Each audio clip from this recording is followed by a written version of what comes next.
And my kids, they study music, and they come with me to the theater. So they, my son, by the time he was 1 year old, he had already been to 5 states, and on his first birthday, we flew to London together because I was teaching a course in London.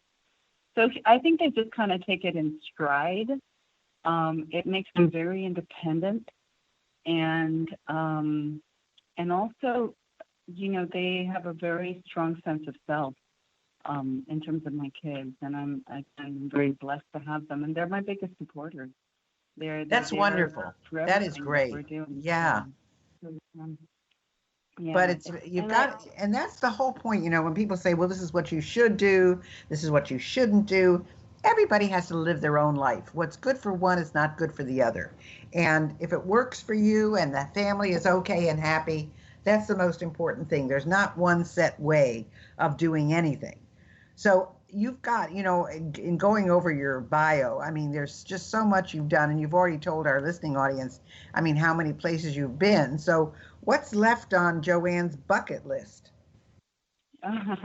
well, right now I'm working with young people. I'm very passionate about turning your passion in the arts into profit. I think it's always been this myth of, oh, I don't want to be a starving artist, that myth of a starving artist. And, I know more starving bankers than I know starving artists.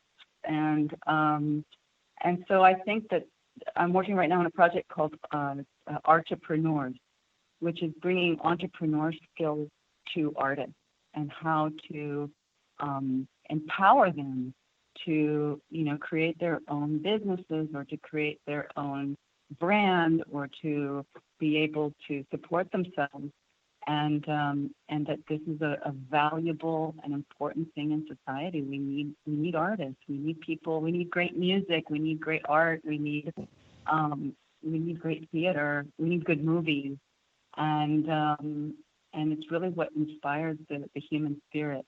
So what's on my bucket list right now is, doing this entrepreneurship project for artists, which I'm very passionate about. And then I'm also directing a show in Dallas, and then we'll see where the wind takes me. But I've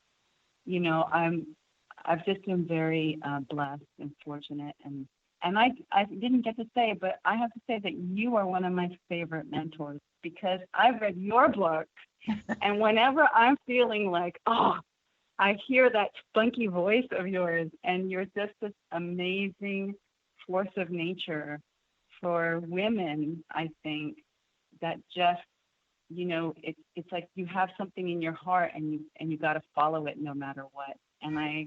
And being with you and hearing you and doing the forums that we do, it's just been a real inspiration and a push for me. Well, I thank you for that. But when they were talking about art and being an entrepreneur, it brought me back to my friend Connie Gordon, who, just passed away.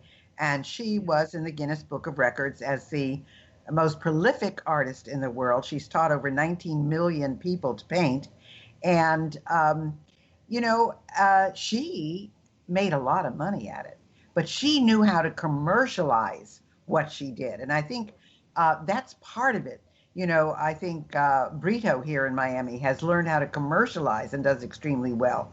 And although people can pick at, what they're doing in terms of art, in terms of uh, portraits and art and painting and sketching and all of that, um, you have to be commercial too. I mean, you have to produce good work, but you have to know how to do it commercially, and that's in the acting field as well. So I think what you're doing is fabulous. So um, I also know that you were the director of the Teatro Promedia, which was and is the only Spanish language theater in the United States. It's where everything is done in Spanish.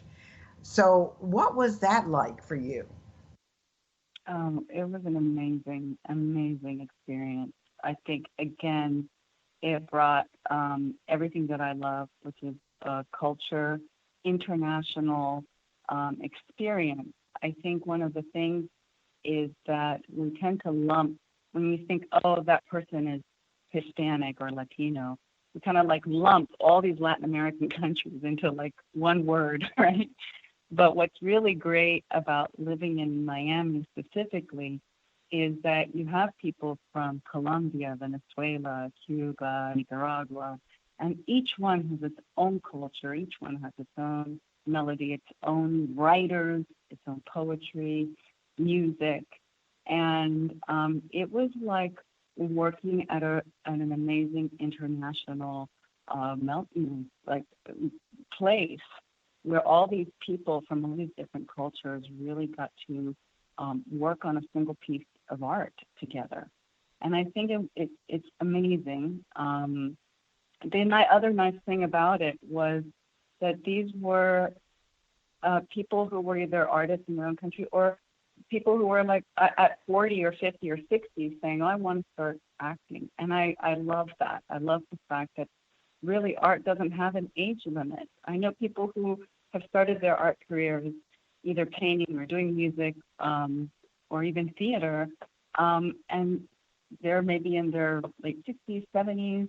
I had one student who was 80 years old, and he did more television commercials than all my students combined because he was Sure. at the right time, and That's they right. wanted him all the time, and he was great and incredible, and his career took off at 80. So there is no time limit, you know? I know. Isn't that wonderful? And that's why I never think you should give up. I mean, a lot of people say, oh, I'm too old to do this, or some people say I'm too young to do this. And I know people, when I started, everybody kept telling me I was so young. I was so young. Don't do this, don't do that. But I had my goals, and that's why I was in business at 21. And I never thought I was too young, but everybody else did. Now I'm getting to be too old, but that's a whole other issue. But I think that I think it's really your energy, your personality, and all of that. So, Joann, how can people get in touch with you? I am right now. They can get in touch with me via my Facebook, which is Joann Yarrow, and that's And like that's arrow with a Y Joann in without front. an E. That's JoannYarrow. Joann Yep, Yarrow. and Okay, go ahead. Go I'm ahead. also on LinkedIn, and I'm also on Instagram, and soon I'll be having my own website, which is coming up. And I'm also, if you look at ArtSurf, I'm one of the people creating the Artpreneur project. So it's going to be a lot of fun. I'm really looking forward to it. Wow, that's super. Yeah, there's a lot there. And I want to tell you, as someone who knows Joann very well, if she gets you in her clutches, she is going to turn you into whatever it is you want to be, because she has this wonderful ability to direct and produce and create. And so she can get you where you want to go. So if you are in the artistic vein, if you want to discover what some of the things are that she does, look at Joann without the E, Joann Yarrow, Yarrow, on Facebook, or I just think that you'll really enjoy if you find her on Instagram or LinkedIn. It'll just be a wonderful, wonderful experience for you. Is there anything else that you want to leave our listeners with, Joann? We have about 30 seconds. Just follow your dreams and do them, and don't do things to avoid your fears. Just go for what is really moving you. And thank you, Gail, for being such an amazing inspiration. Oh, thank you, Joann. And folks, remember, artistic, look for Joann Yarrow. Thanks for being with us, Joann. Thank you.